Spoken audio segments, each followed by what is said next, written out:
Como una forma de contribuir a la sana práctica de los deportes, resaltando su protección jurídica, presentamos Deporte al Derecho.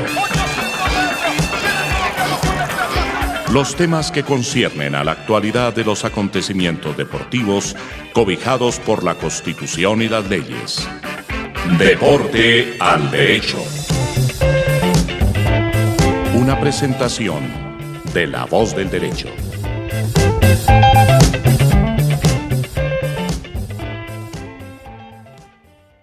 Buenos días, buenas tardes o buenas noches a todos. Un gusto para nosotros volver a estar acá hoy con la titular recargada.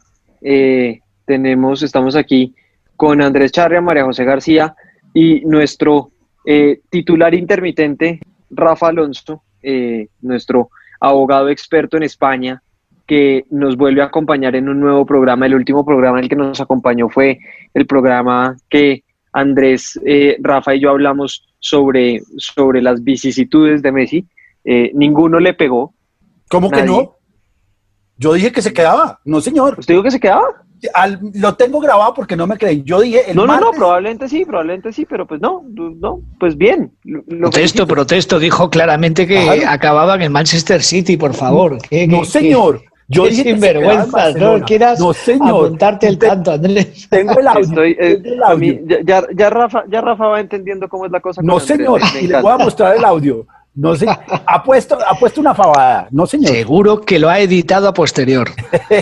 Bueno, pero bueno, entonces ya oyeron las voces de dos de mis contertulios. Majo, buenos días. Hola, buenos días a todos. Qué felicidad de estar en este programa con Rafa, ya que el último me lo perdí por motivos personales, pero de verdad que es un plus contar con él en esta mañana o tarde, dependiendo de donde nos escuchen y la hora en la que nos escuchen. Así que bienvenido, Rafa, un gusto como siempre tenerte y un saludo para todos los oyentes. Lo mismo digo, entonces, Majo, que es un placer, que hacía mucho que no coincidía contigo. Eso es verdad, no lo recuerdo en el mismo programa hace rato, pero bueno, creo que salvo Rafa todos tenemos una pequeña editorial y le paso la palabra a María José para que arranque con la de ella.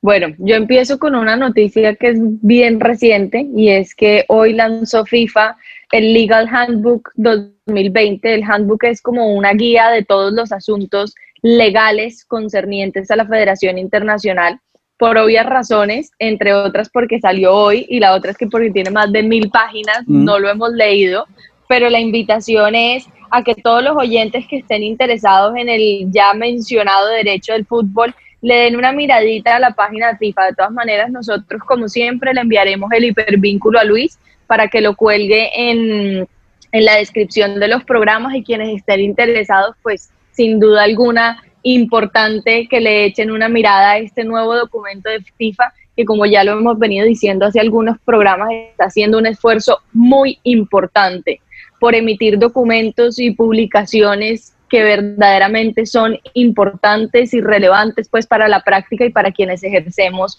esta tarea jurídica del fútbol. Perfecto, creo que sí, es un documento que vale la pena.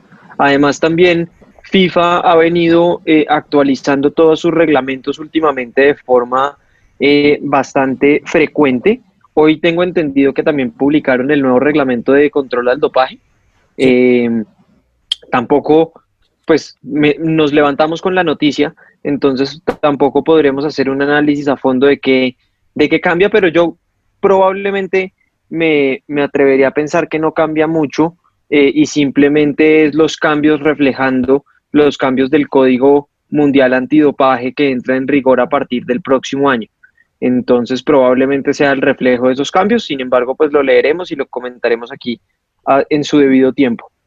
Andrés, buenos días. Yo, siguiendo con el tema de ustedes dos, yo sí ya bajé el handbook de FIFA. La verdad, hay mucho documento, digamos que no protagonista, están los estatutos, están algunos temas, hay 2 o 3 temas interesantes, pero lo que es interesante es que es poder tener todo el material que utilizamos en fútbol y derecho en un solo sitio.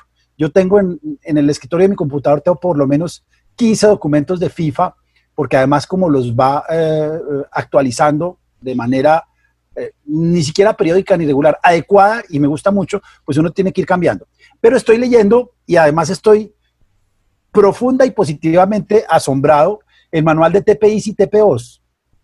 El trabajo que hace FIFA y sobre todo vía jurisprudencia de comisión disciplinaria y comisión de apelaciones es muy interesante, sobre todo que me está cambiando de manera radical la forma de redactar o lo que estaba pensando yo, cómo redactar convenios deportivos y contratos de trabajo en situaciones especiales como préstamos de jugadores y cuando hay movimiento de derechos económicos de los jugadores, donde el riesgo de perder el jugador es muy alto.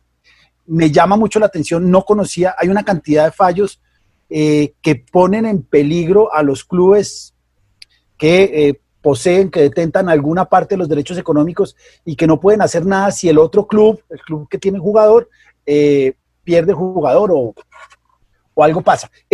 Realmente es una lectura muy interesante porque hace un análisis de infinidad de casos, y como digo yo, casos de la vida real que nos ponen en alerta sobre cómo se debe hacer bien un convenio. Hasta ahora estoy solo en la primera parte en los TPIs, pero vale la pena, es un documento que de verdad recomiendo, así como no recomiendo perder mucho tiempo porque de verdad hay mucho documento que no es necesario en el handbook, en el manual de TPOs y TPIs, sí vale la pena sentarse a mirar. Es bien interesante. Bueno, chévere. Creo que ameritará programa una vez tengamos el documento leído todos, porque son documentos de difícil lectura, por lo menos de lectura lenta, porque requieren análisis y eso sumado a las obligaciones laborales, pues no es fácil devorárselos en una sola sentada como uno lo haría con un libro cualquiera. Pero bueno, entonces, con esos dos como antesalas que nos dan María José y Andrés, vamos a seguir con nuestro, creo que es el último programa de la seguilla sobre... No. Compadre. Bueno, ya me regañaron.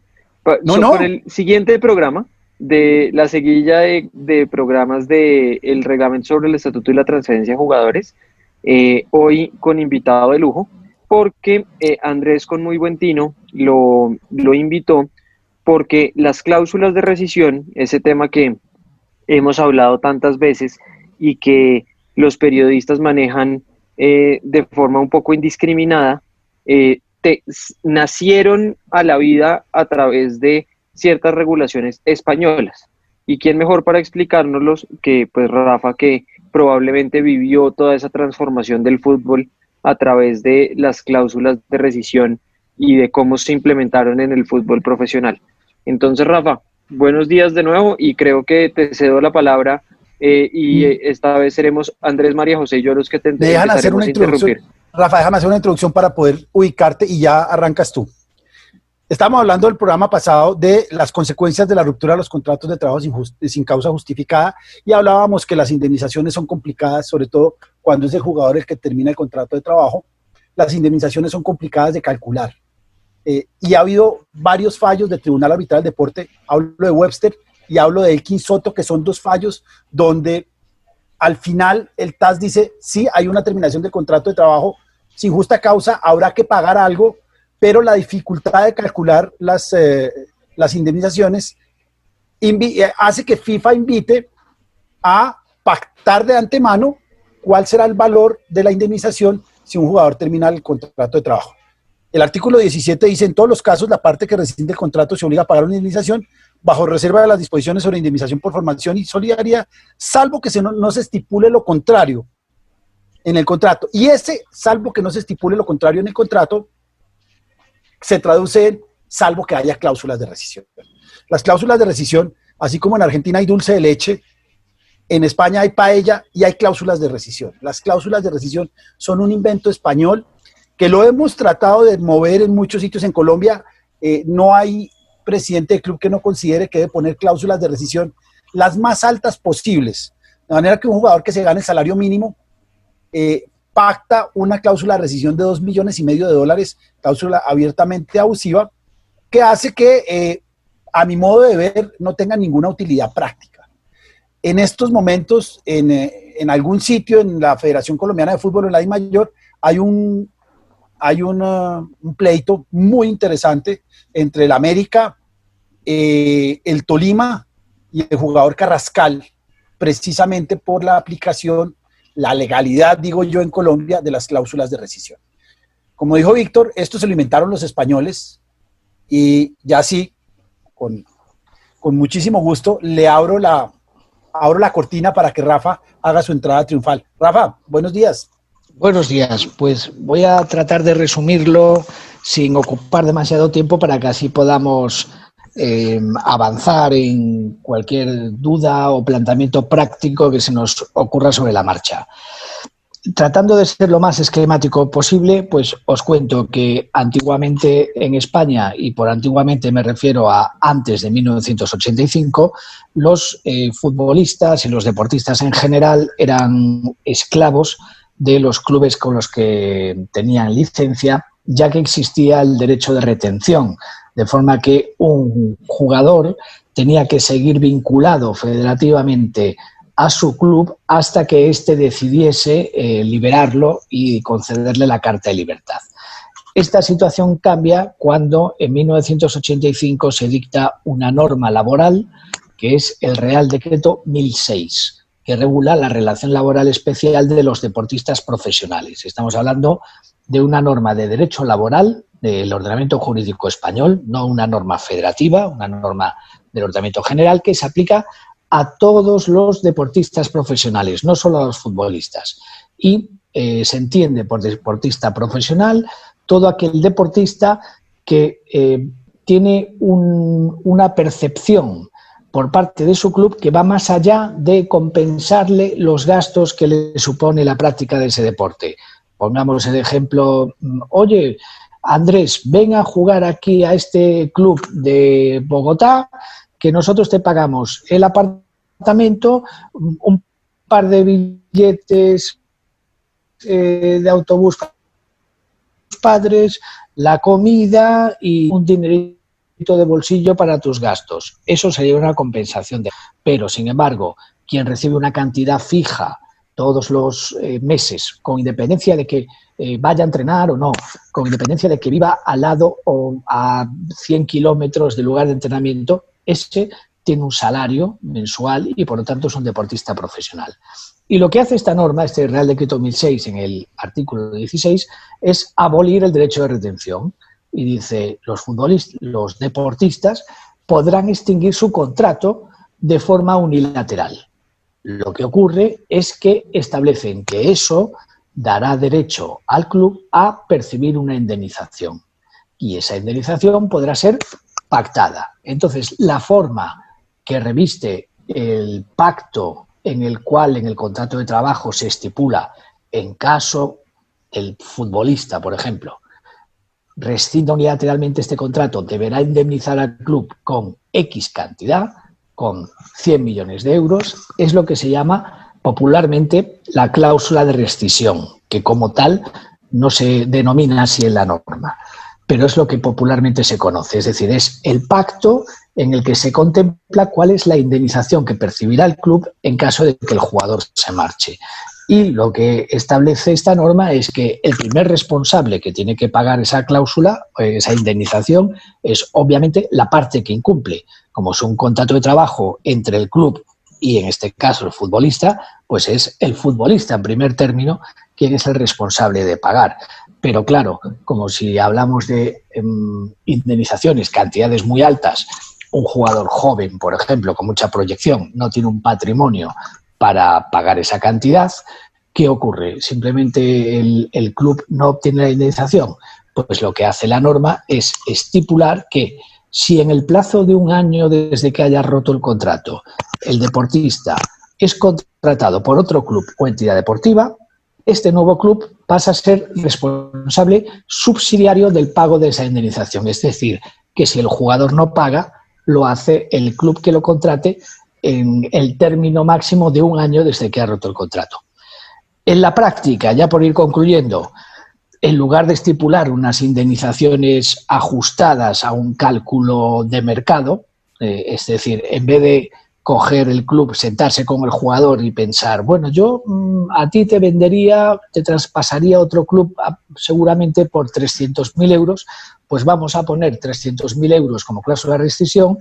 Lo que se hace en la práctica es decir, vamos a poner 30 millones de euros, porque yo lo que quiero es que no te vayas, que si alguien quiere llevarte, que se siente a negociar conmigo porque tenga miedo de inducirte a romper el contrato y que a lo mejor un juez le acabe condenando a pagar 30 millones de euros por un jugador cuyo valor de mercado podría ser 300.000 euros. Así que en la práctica son abusivas, son desproporcionadas, pero no sabemos en qué términos pueden ser reducidas, por ejemplo, por un juez de lo social si se impugnase esa cláusula. Pero, y con esto concluyo la introducción, en el lado contrario nos estamos encontrando con que, a mi juicio, sería más indeterminado y más osado que un jugador no tuviese cláusula. Y esto se ha dado recientemente. En el Athletic Club de Bilbao, que como sabéis es un club que tiene la filosofía de no fichar jugadores que no tengan un origen en la región, en el País Vasco o una relación de parentesco con Euskadi, lo que hacen para proteger a sus jugadores es poner ese tipo de cláusulas. Pero ahora Iker Muniain, que es un jugador emblema del club, ha dicho que iba a renovar el contrato con el Athletic y que ni siquiera iba a tener cláusula de rescisión. No iba a tener nada, iba a quedar en blanco. Claro, cuidado, porque lo que dice la norma es que la indemnización, en ausencia de pacto, será fijada por el juez laboral y para ello atenderá a las circunstancias de orden deportivo, el perjuicio causado, los motivos de la ruptura y demás elementos. Con lo cual, yo, como abogado del club que se plantea la posible indemnización que le puede caer si ficha a un jugador de otro club rompiendo el contrato, si tengo una cláusula de 30 millones de euros, pues ya me puedo hacer una composición de lugar y decir, vale, más de 30 no nos van a condenar, probablemente por la jurisprudencia podríamos verlo rebajado a lo mejor a un 20% de esa cantidad, a 6 millones de euros, etcétera. Y tienes más o menos una cierta certeza. Pero cuidado, si no hay ninguna cláusula, tú no tienes ningún tope por arriba, ninguna garantía de a cuánto te pueden condenar. Entonces, en la práctica me parece más peligroso fichar a un jugador sin cláusula de rescisión porque desconoces el máximo. Claramente. Hasta ahí la introducción, si os parece. Es más cómoda para el club no tener cláusula de rescisión. Para mí es clarísimo. Sí, es que es muy curioso porque esto, cuando salió la noticia de Muniain, todo el mundo dijo, ¡hala, qué locura! Y entonces se lo van a llevar gratis el día que Muniain se quiera ir. Y no, si empiezas a rascar un poco, el tema es mucho más peligroso. Es mucho más difícil. Ojo, de llevar. es que no sabes qué indemnización te puede caer porque no se ha pactado. Así que será la que decida buenamente el juez. Y es el juez del lugar donde se desarrolla la relación laboral. Es un juez de Bilbao, que puede ser muy forofo del Athletic, dejarse llevar por la situación, por el clima de la afición y decir, no, este jugador hay que pagar muchísimo por él. Claro. Así que hay una gran inseguridad ahí. Nosotros conocimos en Colombia, y supongo que en Sudamérica, las cláusulas de rescisión con un espectáculo fantástico que fue la huida de Figo del Barcelona al Real Madrid. Sí. En ese momento, Florentino, que fue su entrada triunfal al fútbol, decidió pagar la cláusula de rescisión de Figo, y Figo en una operación rocambolesca acabó presentándose en el Real Madrid. Yo por ese momento estaba en España, no me acuerdo por qué. Y fue una de las situaciones estaba en el Barcelona. Él estaba en el Barcelona y va al Real Madrid pagando una cláusula, en su momento fueron como 70 millones de euros, si no estoy mal. Fue el récord de aquel momento, que fue en el año 2000, y es que en el año 2000 justo estábamos todavía con las pesetas. Con las pesetas. Cambiamos Pero bueno, seguramente podría ser, pues sí, en torno a 60 millones de euros, una cosa así, al cambio, probablemente. Pero tengo entendido, y después hubo otras. Después, si no estoy mal, Barcelona pagó la cláusula de rescisión de Rivaldo, que estaba en el Deportivo La Coruña, un poco como diciendo, bueno, a nosotros nos hicieron esta jugadita, pero nosotros también la podemos hacer, y pagaron la de Rivaldo, y empezó todo un tema de cláusulas muy mediáticas, pero también sé y he leído que hay alguna jurisprudencia, me acuerdo de Gamboa y un jugador vasco que siempre se me olvida el nombre, que la justicia ordinaria modificó y sobre todo, digamos que actualizó el valor de las cláusulas de rescisión. Gamboa, sí, ¿cuál era? Fue Iván Zubiaurre, que era un jugador de la cantera de la Real Sociedad, que fue presentado como nuevo jugador por el Athletic Club, precisamente, de Bilbao, y cuando ya se vio inmediatamente que iba a haber una reclamación de la cláusula de rescisión, que era de 30 millones de euros, lo que hizo el Athletic Club para defenderse fue decir, no, que no lo hemos firmado, que solo lo hemos presentado, pero no hemos firmado contrato, no se ha incumplido. Y aún así, obviamente, la presentación oficial del jugador con la nueva camiseta, etcétera, se tomó como un incumplimiento por parte del jugador de su contrato, sí. Pero la justicia ordinaria modificó, o como digo yo siempre, dulcificó el valor de la cláusula.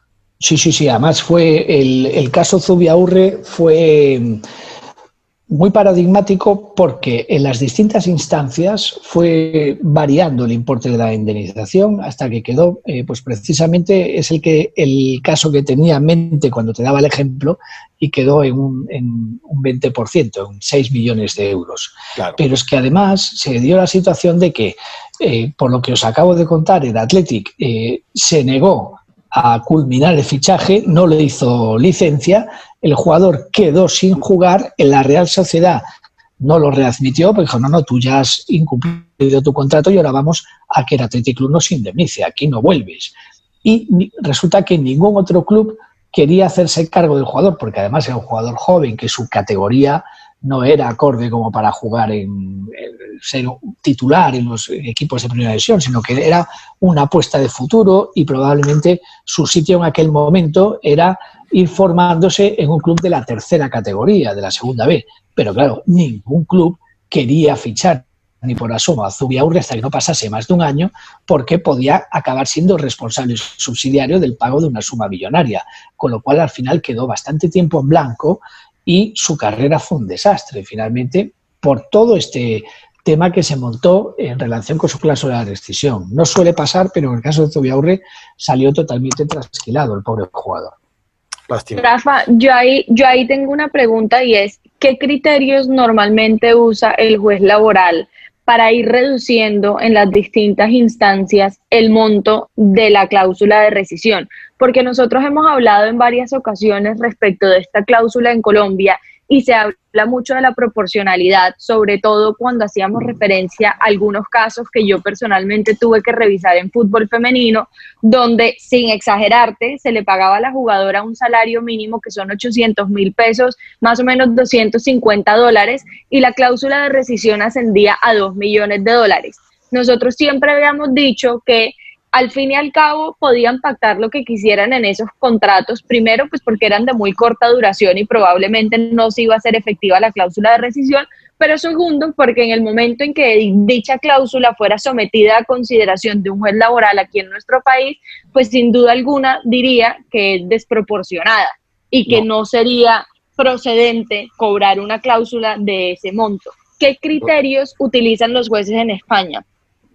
Es exactamente el mismo, Majo. El primer criterio es la desproporción entre el importe de la cláusula de rescisión y el salario anual que percibe el jugador. Creo recordar que en el caso de Zubiaurre, que como os acabo de decir, era un jugador joven en formación y por lo tanto con un salario bastante bajo, la cláusula tan desproporcionada que tenía de 30 millones de euros suponía que el jugador tenía que indemnizar al club más o menos con la retribución íntegra de 300 años de trabajo, una cosa así. Es decir, era imposible que comprase su libertad, con lo cual es obvio que se trataba de una cláusula absolutamente desproporcionada y que no guardaba ningún tipo de equivalencia de las prestaciones.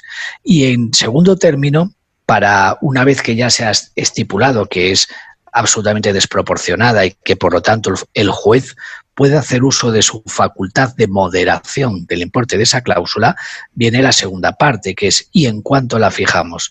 Y ahí la jurisprudencia más reciente suele atender a las pruebas periciales que demuestran cuál es el más o menos la media del gasto que hacen estos clubes, lo que invierten en la cantera, en la formación, más o menos lo que sale de media por jugador, cuánto es lo que se gastan y cuánto es lo que pueden haber amortizado y haber obtenido a cambio de esa formación. Y en base a eso, pues fijan una indemnización, pero siempre estimada, no se va al detalle porque eso es absolutamente imposible.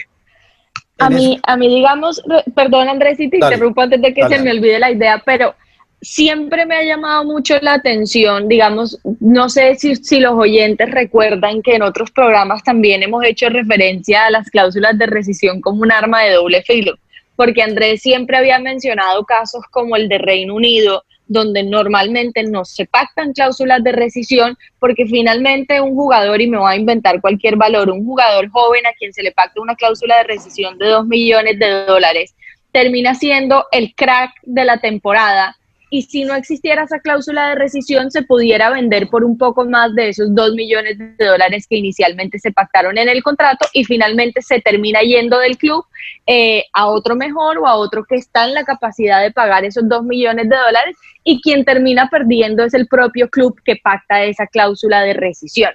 Teniendo en cuenta esto, ¿ustedes qué tan posible ven en la práctica? Porque a mí personalmente no me ha tocado ningún caso relativo a cláusulas de rescisión donde uno allegue una modulación de a futuro cuánto podría costar el jugador dependiendo del rendimiento en la temporada.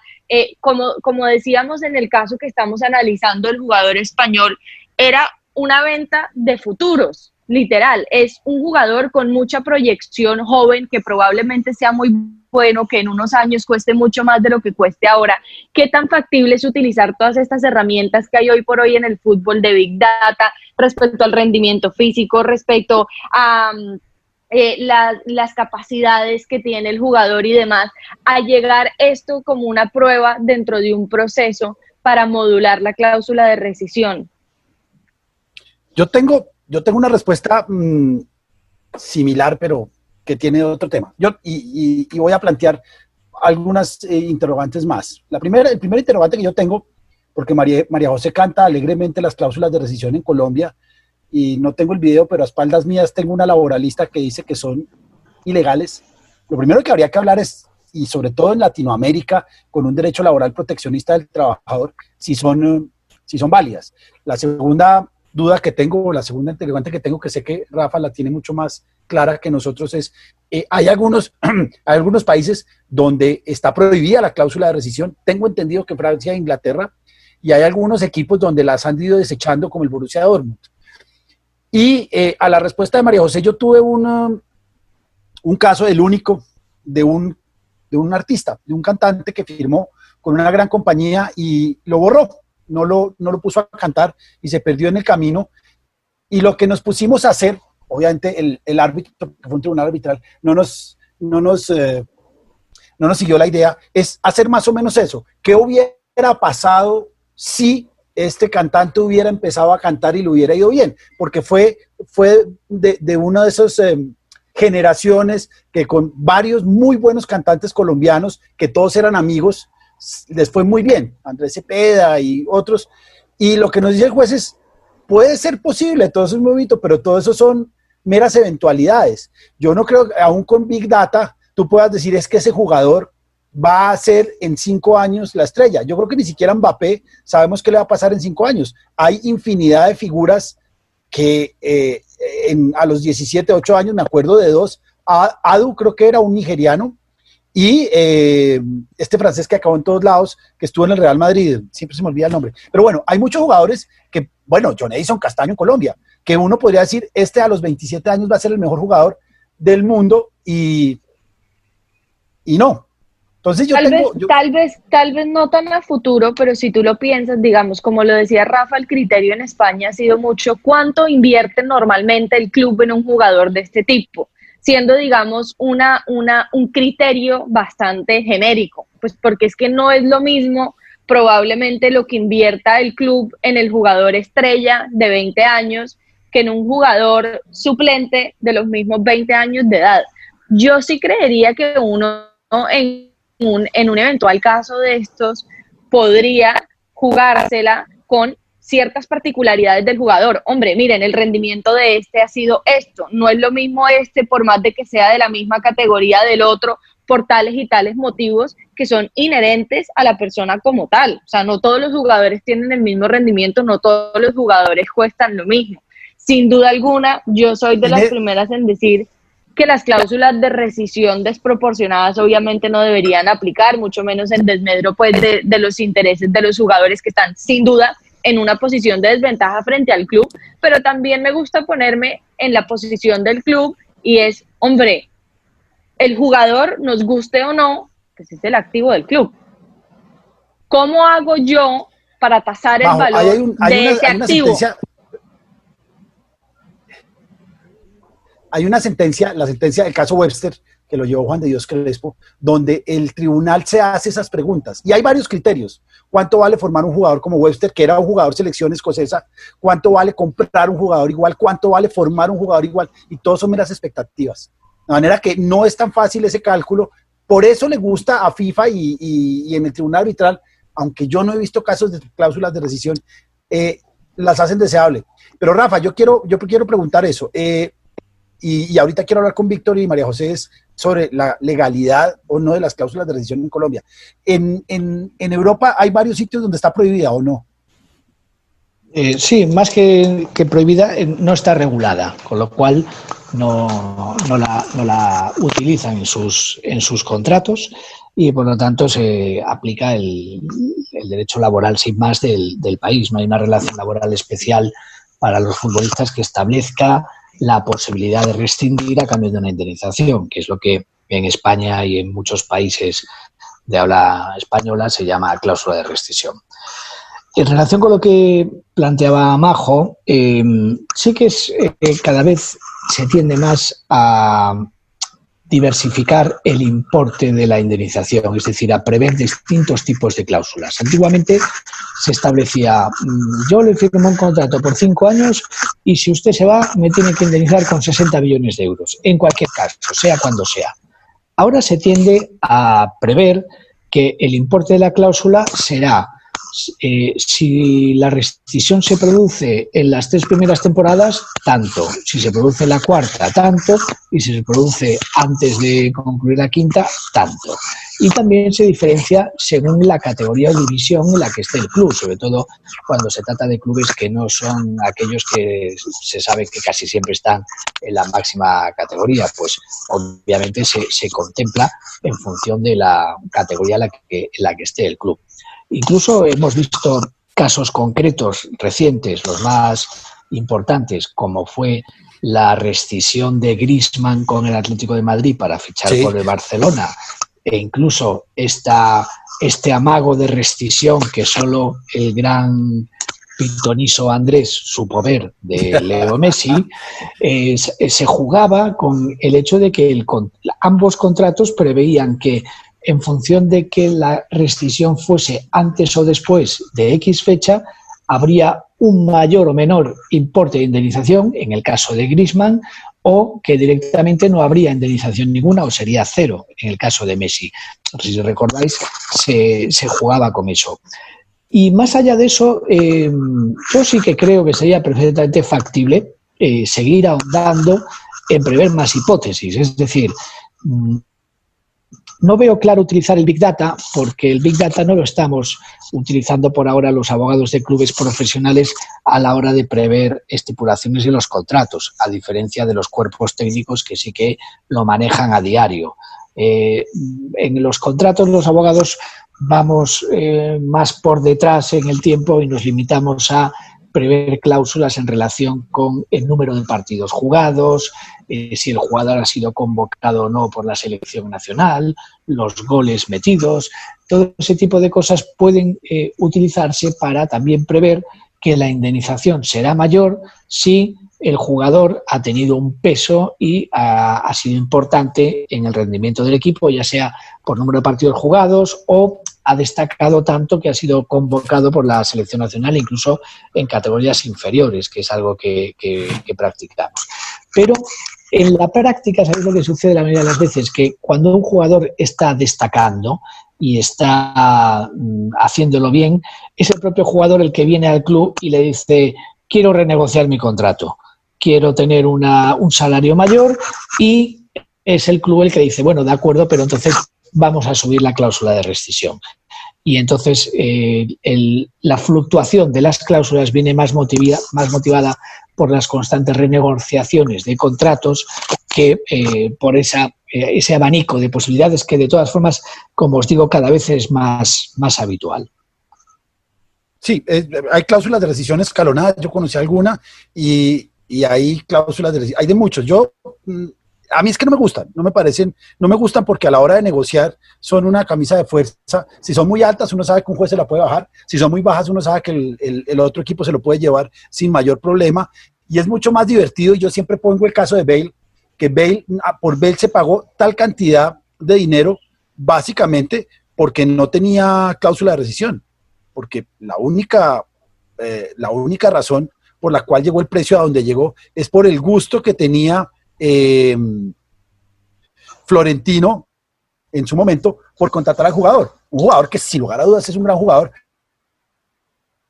pero que si hubiera tenido una cláusula de rescisión sensata, pero es que cuando uno habla de sensata en el fútbol es difícil, hubiera sido menor. A mí no me gustan. Hay algunas cláusulas interesantes, yo las llamo creativas, pero cuando yo hablo de derecho creativo me dicen que es hacer trampa. No, son cláusulas creativas, pero a mí definitivamente no me gusta. Pero quiero empezar a hablar, y ahí invito, y a Rafa obviamente que nos puede ayudar, es qué tan legales son en Colombia. Yo siempre, cuando empiezo mi clase de cláusulas de rescisión, indico lo siguiente: el Código Sustantivo del Trabajo, un código colombiano, indica que no se puede pactar, no se puede, que lo que regula el Código Sustantivo del Trabajo en Colombia son los derechos mínimos del trabajador, contra los cuales no puede haber pacto en contrario. Es decir, el derecho mínimo de un trabajador, si trabaja 8 horas al día, es a recibir el salario mínimo.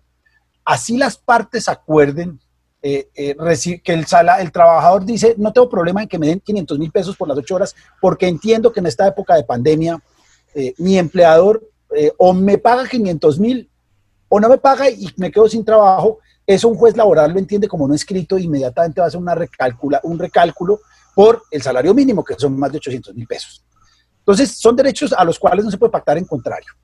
Y vamos a hablar de la terminación del contrato de trabajo sin justa causa por parte del trabajador, que es un derecho fundamental, o no fundamental, pero es un derecho que el Código Sustantivo del Trabajo así lo indica. Para la legislación colombiana, la indemnización que debe pagar un trabajador por terminar su contrato de trabajo es 0. Es decir, un trabajador se puede ir en cualquier momento, y en Colombia no está la diferenciación que sí hay en España y que hay en Argentina y en otros sitios del trabajador, el jugador profesional de fútbol o el deportista profesional como un trabajador especial. En Colombia no la hay. Entonces, el derecho que tiene cualquier trabajador es a retirarse cuando lo tenga bien sea un mensajero o un cajero de un banco, bien sea el presidente del banco más grande, del mismo banco, que gana muchísimo dinero. Estas personas se pueden ir y no necesitan ni siquiera hacer un preaviso o pagar suma alguna dinero. Entonces, la pregunta mía es, estas cláusulas donde le dicen al trabajador: usted no se puede ir, y si se quiere ir, no, usted sí se puede ir, es su derecho, pero si se quiere ir, deberá pagar $2 millones. Ahí es donde yo empiezo a decir, no tengo tan claro si una cláusula de este orden en Colombia y en muchos países de Sudamérica es adecuada. Andrés, para mí la discusión respecto de si ese tipo de cláusulas es ineficaz o no, porque hay que aclarar que jurídicamente tendríamos que hablar de eficacia o de ineficacia de la cláusula. Primero, no me parece que sea una discusión que esté tan zanjada y decir como que ya, es inválida, punto. Para mí no lo es. Para mí lo es. O sea, porque creo que no es una discusión que aquí en Colombia ya haya llegado a un punto donde podamos concluir que no son válidas. yo sigo insistiendo en que una indemnización que se pacta anticipadamente por la eventual terminación sin justa causa de un contrato, dependerá de qué tan proporcional y razonable sea frente a, entre otras cosas, el salario que se gana el jugador, el tipo de jugador y demás. De hecho, yo no sé si estoy mal o si recuerdo bien, porque uno de nuestros muy amigos y colegas, que es Andrés Guapacha, hizo su tesis de maestría respecto de la aplicabilidad de las cláusulas de rescisión en Colombia y encontró que hay una decisión de una juez laboral, que si no estoy mal es de Medellín, donde declara que la cláusula de rescisión de un contrato de trabajo de un jugador de fútbol es perfectamente válida. Entonces ya por lo menos tenemos un antecedente. Adicionalmente hay un pronunciamiento de la Corte Constitucional de una norma que yo, honestamente, yo no soy experta en laboral, no sé si está vigente o no en este momento, es una ley de 1990 que habla de la indemnización que debería pagar el trabajador por su renuncia intempestiva al trabajo. Y la Corte Constitucional se pronuncia diciendo que obviamente hay que respetar la libertad que tiene el trabajador de poderse ir cuando a bien lo tenga, como tú bien lo dices, sin perjuicio de que esto le pueda acarrear unas responsabilidades patrimoniales. Lo que quiere decir que nuestra propia Corte Constitucional ha reconocido que, claro, hay que respetar las libertades y derechos del trabajador, pero que estas tienen ciertos límites. Y para mí, teniendo en cuenta las particularidades del fútbol y el principio de la especificidad, que yo sé que a ti no te gusta, pero que en realidad es algo que no podemos desconocer en el derecho deportivo, hombre, tenemos que analizar caso a caso. Para mí la respuesta no es tan tajante y existe una discusión. Dependerá del caso, dependerá del tipo de cláusula, dependerá del jugador. Pero yo no diría son nulas o son ineficaces o simplemente son inválidas a rajatabla, porque creo que no lo son. No conozco más pronunciamientos porque además esa es otra falla que tenemos. Digamos que, como bien lo decía Rafa, en algunos países de Europa no necesariamente está prohibida, sino que no está regulada. Aquí en Colombia nos pasa exactamente lo mismo. En cada caso nos tenemos que atener a lo que disponga el juez o la autoridad competente ante la cual decidamos acudir para resolver el eventual litigio entre el jugador y el club, pero no hay una norma que establezca con claridad cómo podrían proceder estas cláusulas o sencillamente prohibirlas. No sé si de pronto esa sería la solución a nuestros problemas, pero me parece que el escenario que tenemos actualmente es atractivo precisamente para salir con cláusulas creativas, que yo, Andrés, estoy completamente de acuerdo contigo, eso no es hacer trampa, no es simplemente, sí, no es hacer trampa, es simplemente utilizar los criterios y el conocimiento jurídico que uno tiene, pues para elaborar cláusulas que sean aplicables verdaderamente en la práctica. Uno no se está saltando nada ni está tratando de brincarse una prohibición, porque la prohibición no existe. A mí lo que me parece es que no protege a los clubes. Rafa, ¿tú qué opinas de nuestra discusión?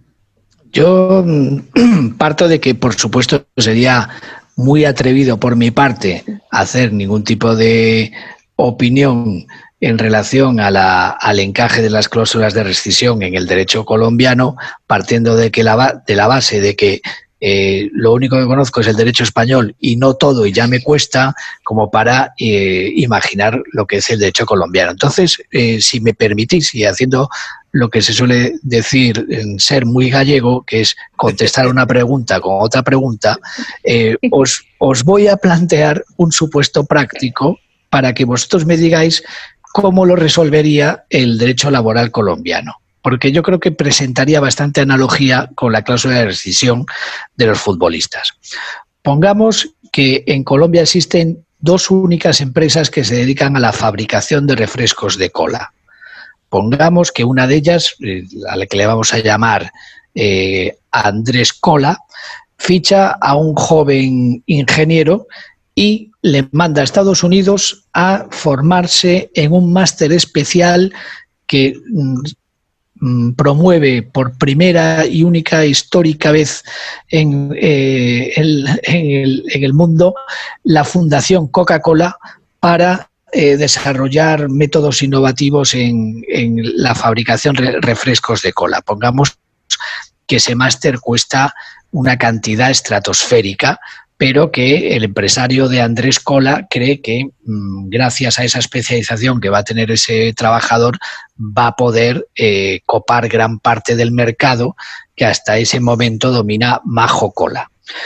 Pongamos que una vez que ha concluido el máster, ese joven ingeniero le dice al patrón, don Andrés, le agradezco mucho la formación que me ha dado, pero le anuncio que dentro de 15 días empiezo a trabajar para Majo Cola porque además de doblarme el sueldo me pone un coche de empresa y trabajo cerca de la casa de mi novia y todos son ventajas y además tienen un espacio de trabajo que es súper moderno como el de Google y me encanta la filosofía de la empresa y como el derecho colombiano no lo prohíbe, pues allá que presento mi renuncia voluntaria le estaré siempre agradecido y ahora con los conocimientos adquiridos me voy a la competencia. ¿Cómo resolvería el derecho colombiano esa situación? ¿Tendría derecho el patrón don Andrés a una indemnización por los perjuicios que le ha ocasionado la formación de ese trabajador que después no permanece en la empresa, sino que se marcha además a la única competencia directa que tiene la empresa? A ver, yo te comento... Dale y después hablo yo. A ver, yo te comento porque lo hicimos hace mucho tiempo, cuando yo empezaba, de manera que no puedo decir que sea, ni hoy es adecuado ni nada, pero cuando yo empezaba hace unos 25 años, yo estuve en una oficina de derecho laboral, tal vez la mejor del país, y las farmacéuticas le plantearon al dueño de la oficina, esta fue la discusión. Una farmacéutica dijo, yo acá tengo unos expertos en química molecular o en lo que tú quieras, no sé, y necesito que no se me vayan a la farmacéutica del frente. Aún sin haber hecho, y ya te explico lo del posgrado porque también lo conocí, aún sin haber hecho eso, y se hicieron reuniones informales con jueces y con magistrados de la corte, y a la luz de, lo que pasa es que era un código creo que inclusive antes de la ley 50 del 90, pero a la luz de la legislación y de lo que opinaban estos jueces y magistrados, decían es imposible. Hablábamos que después, curiosamente apareció en el fútbol, de blindar a los trabajadores, y la realidad es que era muy difícil. En aquel momento se planteó como una necesidad que no se pudo, por lo menos esta oficina no la pudo llenar. No sé si haya contratos de trabajadores, y le voy a preguntar a mi esposa, si haya contratos de trabajadores hiperespecializados que tengan esa cláusula.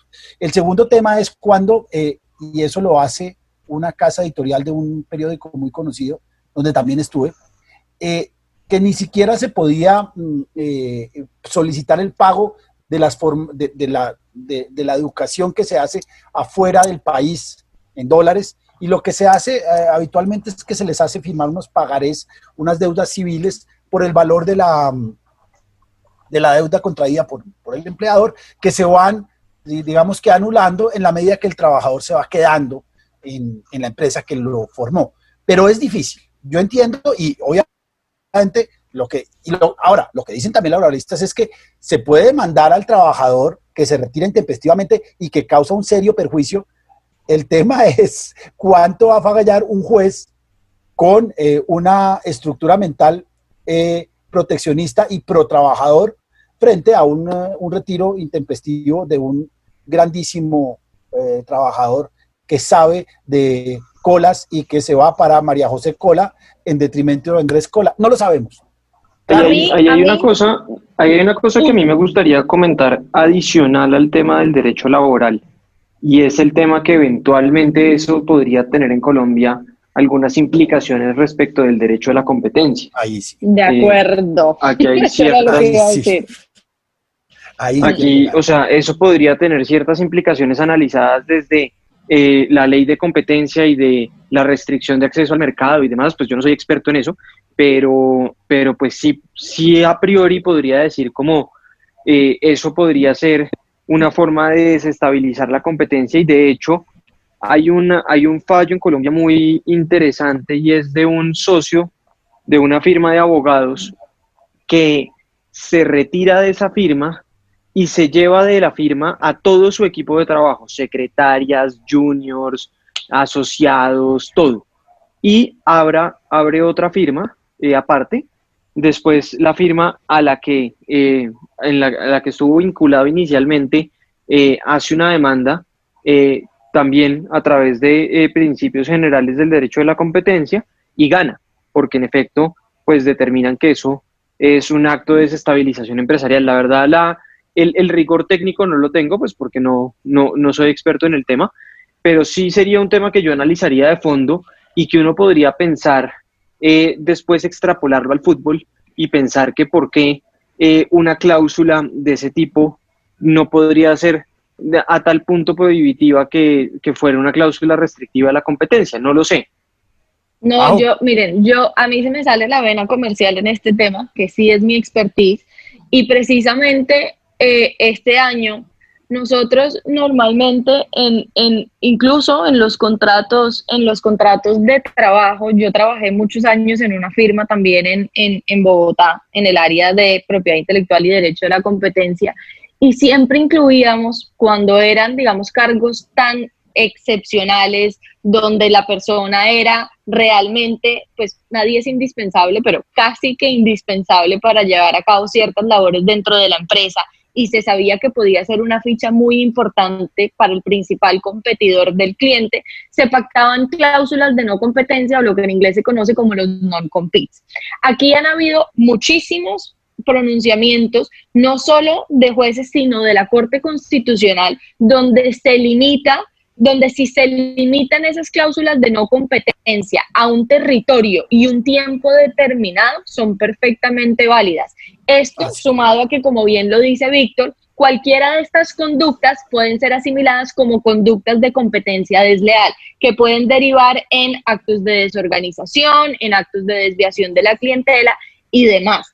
¿Por qué? Precisamente por las particularidades que tiene ese trabajador y por el papel que cumple dentro de una empresa. El análisis que hace la Superintendencia de Industria y Comercio respecto de estos casos, que digamos es la autoridad administrativa a quien se le otorgaron facultades jurisdiccionales para resolver este tipo de casos, siempre es específico. Varía dependiendo del caso, dependiendo de la persona, dependiendo del cargo, dependiendo de la formación que tenga y demás. Pero adicionalmente, respecto de lo que hablaba Rafa, del máster que hipotéticamente hacían el empleado de Andrés Cola que se iba a Majo Cola, yo conozco muchos de mis amigos que trabajan en firmas de abogados, que sé que son muy rigurosas a la hora de celebrar y pactar cualquier tipo de contrato con sus propios empleados, que también son abogados, y a quienes se les cobra, se les dice, miren, la firma les subsidia su maestría. Muchos de mis amigos se han ido a las mejores universidades del mundo subsidiados por su firma. Si ustedes se quedan allá, tienen que pagar el máster, más unos intereses, más no sé qué. Si ustedes se regresan, se les va condonando el pago, como decías tú, Andrés, a través de unos pagarés. Yo creo que eso es perfectamente viable y para mí es indispensable salirnos a veces de la casilla del derecho laboral para ver el fútbol también como un asunto comercial. No, obviamente. Lo que pasa es que el que resuelve es un juez laboral, Majo. Sí, claro, pero tú te puedes ir por otros lados. Es decir, tu única opción para obtener una indemnización no necesariamente es el proceso laboral. Puede ser uno de varios que puedes iniciar en paralelo. Porque listo, bien, yo inicio un pleito con el jugador ante un juzgado laboral, pero yo también me voy ante la Superintendencia de Industria y Comercio, y no solo en contra del jugador, sino probablemente en contra del nuevo club que se me está intentando llevar a mi jugador. Si es colombiano. Dependiendo obviamente de las particularidades del caso. Pero digamos, aquí ya recientemente, en los últimos 5 o 10 años máximo, ha empezado uno a ver algo que no se veía antes, y es que hay clubes y abogados deportivos acudiendo a la Superintendencia de Industria y Comercio y particularmente a la Delegatura de Competencia para tratar de resolver casos relacionados con el deporte. Acá tuvimos el caso del padrastro de James Rodríguez, sí, que demandó por prácticas restrictivas de la competencia a la DIMAYOR. Hace poco también el Tolima estaba intentando retener a uno de sus jugadores con ya las prácticas de las que hemos hablado acá, de la suscripción de varios contratos en paralelo donde terminan vinculando al jugador casi que por 12 años. También se han iniciado procesos ante la superintendencia. Entonces yo creo que es un tema que no se puede descartar del plano. Obviamente en el ámbito laboral pues va a ser mucho más complejo, pero yo creo que si las cosas se hacen juiciosamente, si las cláusulas se pactan bien, tiene uno cómo protegerlas desde la perspectiva comercial, que también es demasiado importante para el deporte.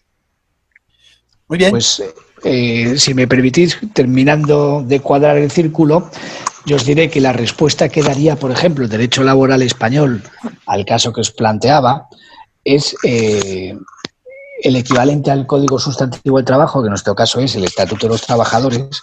Tiene regulado en el artículo 21 el pacto de no concurrencia y de permanencia en la empresa, que permite que pueda pactar el empresario y el trabajador un pacto de permanencia en la empresa, que eso sí, no puede ser superior a 2 años, para el caso de que la empresa haya dispensado una especialización profesional con cargo a la empresa a ese trabajador para hacer un proyecto específico, etcétera. Y si el trabajador incumple esto, podría ser objeto de exacción de una indemnización por los daños y perjuicios causados a la empresa. Ojo, no por devolver el importe del máster, ya que la causación de daños y perjuicios puede ser mayor. Y en este caso que os ponía, al haber solo 2 empresas en el mercado e irse justo a la competencia, para poner en marcha esos secretos industriales adquiridos, pues obviamente es claro que el daño y perjuicio es mucho mayor que el coste del máster. Y yo creo que si no existiera esa norma especial, que es el Real Decreto 1006, por analogía, yo creo que este mismo artículo que os acabo de esbozar así a grandes rasgos se podría aplicar al fútbol en concreto, porque al fin y al cabo, cuando un club le da la oportunidad a un jugador de debutar en primera o segunda división, que es un mercado acotadísimo, porque aquí no hay libertad de empresa, que pueden crearse todas las que se quieran y competir en el mismo mercado, sino que hay un número limitado de clubes que pueden participar en el fútbol profesional. Y si a ti te dan la oportunidad de participar activamente en un equipo profesional a los 18 o 19 años, yo creo que te están dando una especialización profesional muy valiosa. Y si después otro club se puede beneficiar de esa formación que tú le has dado a ese trabajador, pues obviamente el trabajador puede tener derecho, o sea, puede estar obligado a pagar esos daños y perjuicios. Entonces yo creo que quizá algo parecido en el derecho laboral colombiano no sería descabellado, es mi opinión. Muy bien, bueno, creo que ya me están regañando porque se nos fue el tiempo. Yo creo que seguiremos contando con Rafa cuando nos volvamos más internacionales, porque a veces los 3 somos abogados muy colombianos, pero el fútbol, sin lugar a dudas, es internacional. Y nosotros miramos mucho, por razones de idioma y por razones de idiosincrasia, a los españoletes. Rafa, muchísimas gracias. Gracias a vosotros, como siempre, por vuestra amable invitación. Bueno. Y me alegro mucho sobre todo de volver a reencontrarme con Majo y claro, y Víctor, perdona por haber ocupado tanto tiempo que hoy apenas te hemos escuchado. No se preocupen, la verdad es que creo que es muy valioso que haya opiniones distintas a las mías y a las de Andrés y a las de María José. Entonces, pues ni más faltaba. Creo que es muy valioso tu aporte y pues nada, en otro programa será que yo tenga protagonismo, pero en este la verdad aprendí más, y eso sí, lección paterno-materna, uno aprende más oyendo que hablando. Entonces, creo que yo también lo disfruté mucho hoy. Bueno. Entonces, pues nada, para mí ha sido un gusto, creo que para todos también. Entonces, nada, un gran abrazo y nos estaremos oyendo en una próxima ocasión. Esperemos que con la participación de Rafa un poco más seguida que la eventual participación con un programa esporádico.